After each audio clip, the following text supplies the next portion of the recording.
அவர்கள் சம்பாதித்த அந்த சம்பாத்தியமானது நீதியின் வழியில் வந்தது அல்ல, அதுவே பொல்லாத வழிகளில் இருந்துதான் வந்தது.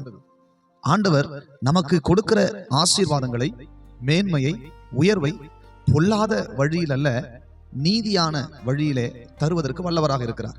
ஆகையினால நாம் பொல்லாத வழிகளில் வந்த மற்ற ஆசீர்வாதங்களை பார்த்து அந்த பொல்லாத மனிதர்கள் மேல் இவ்வளவு நல்லா இருக்கிறாங்களே, இந்த மாதிரி ஆசீர்வாதமா இருக்கிறாங்களே என்று நாம் அவர்களை பார்த்து பொறாமைப்பட வேண்டிய அவசியம் இல்லை. நம்முடைய வாழ்க்கையில் ஆண்டவர் ஆசீர்வாதமானதை நீதியின் வழியிலே கொடுப்பார். வேதம் இப்படி சொல்லுகிறது, நீதியின் வழியில் வருகின்ற ஆசீர்வாதம் அது அதிக கன மகிமையை கொடுக்கிறது. பொறாமை நம்முடைய வாழ்க்கையை உருக்கிவிடும். பொறாமையோ வென்றால் எலும்பை உருக்கும் என்று வசனம் சொல்லுகிறது. ஆகவே எனக்கு அன்பான தேவனுடைய பிள்ளைகளே, இந்த நாளிலே ஆண்டவர் உங்களுக்கு கற்றுக் கொடுக்கிற ஒரு அழகான ஒரு சத்தியம் என்னவென்றால், பொல்லாத மனிதர்கள் மேல பொறாமை கொள்ள வேண்டிய அவசியம் நமக்கு இல்லை. அது நமக்கு அவசியமே இல்லை. ஏனென்றால் நமக்கு அதைவிட மேலான மேன்மையை கர்த்தர் வைத்திருக்கிறார். சில நேரத்துல நமக்கு வரவேண்டிய ஆசீர்வாதங்கள், நன்மைகள் தடைப்பட்டு கொண்டே இருக்கலாம், நீண்டு கொண்டே போய் கொண்டிருக்கலாம், தேவைகள் அதிகமாகி கொண்டே இருக்கலாம்.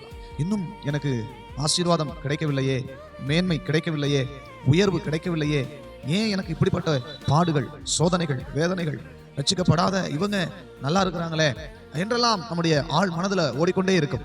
ஆனால் இன்றைக்கு ஆண்டவர் சொல்லுகிறார், உனக்கு காலங்கள் தாமதமாகி கொண்டுதான் இருக்கிறது, ஆனால் உன் தேவைகளை தேவன் சரியான நேரத்திலே பூர்த்தி செய்ய வல்லவராய் இருக்கிறார். ஆகையினால மற்ற மனுஷர்களை பார்த்து, மற்ற ஆசீர்வதிக்கப்பட்டவர்களை பார்த்து நாம் பொறாமைப்படுவதை நிறுத்திவிட்டு என் கர்த்தருடைய முகத்தை பார்க்க வேண்டும் என்கிற சிந்தைக்குள்ளே நாம் வருவோமானால், இன்றைக்கு ஆண்டவர் உங்களுக்கு சொல்லுகிறார், நிச்சயம் உனக்கு மிகப்பெரிய மேன்மை, ஆசீர்வாதம் காத்திருக்கிறது. ஹல்லேலூயா! நிச்சயமா அது நடக்கத்தான் போகிறது. நீங்கள் யாரையெல்லாம் பார்த்து இப்படி இருந்தால், இப்படி வாழ்ந்தால் எனக்கு ரொம்ப நல்லா இருக்குமே, என் குடும்பத்திற்கு நல்லா இருக்குமே என்று சொல்லி நீங்கள் யாரையெல்லாம் பார்த்து ஆசைப்பட்டீர்களோ, ஆண்டவர் சொல்லுகிறார், ஒரு நாள் உங்களை பார்த்து மற்றவர்கள் சொல்ல போகிறார்கள், வாழ்ந்தா இந்த குடும்பத்தை போல வாழணும், இந்த பிள்ளைங்களை போல வாழணும் அப்படி சொல்லி தேவன் சொல்ல வைக்கிற ஒரு காலம் வருகிறது. கர்த்தர் உங்களை ஆசீர்வதிப்பார். நிச்சயம் உங்களுக்கு நன்மையானதை கர்த்தர் கட்டளையிடுவார். God bless you. தேவனுடைய நாமம் மகிமைப்படுவதாக.